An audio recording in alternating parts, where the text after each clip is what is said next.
នេះគឺជាសាច់រឿងខ្មោចលងនៅលើភ្នំមួយដែលមានចំណងជើងថាសម្រែកនាពាក់កណ្ដាលអាធ្រាត្ររឿងនេះនឹងចំណាយពេលអានប្រហែល5នាទីសម្រែកនាពាក់កណ្ដាលអាធ្រាត្រ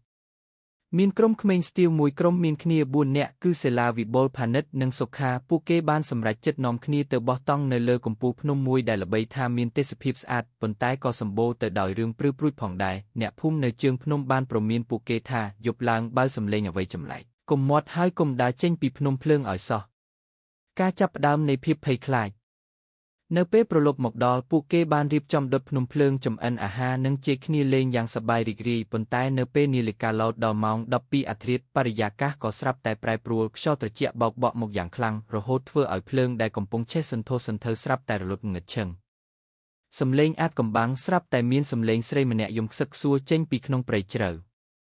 ក្លិនចម្លែកក្លិនផ្កាម្លិះក្រអូបប្រហើរលីឡំជាមួយក្លិនស្អុយរលួយបោកបក់មកតាមខ្យល់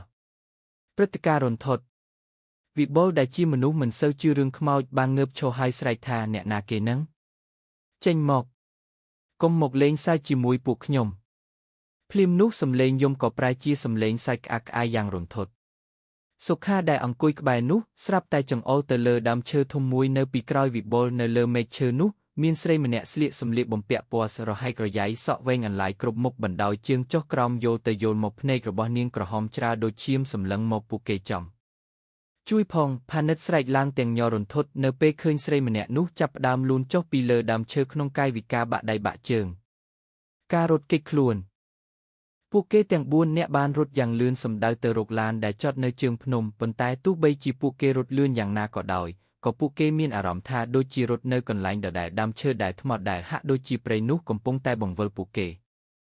ស្រាប់តែសេឡាបានងាកក្រោយហើយឃើញស្រីម្នាក់នោះកំពុងតែហោះដេញតាមពីក្រោយយ៉ាងគៀបបំផុតនាងបានលូកដៃវែងមកចាប់ស្មារបស់សេឡាភ័យពេកក៏ដួលសន្លប់បាត់ស្មារតីវិបុលនិងមិត្តភក្តិផ្សេងទៀតបាននាំគ្នាលើកសេឡាហើយសូត្រធម៌ព្រះពុទ្ធផងជាប្រតិចផងរហូតដល់ពន្លឺព្រះអាទិត្យចាប់ផ្ដើមរះឡើងតិចនៅជើងមេឃ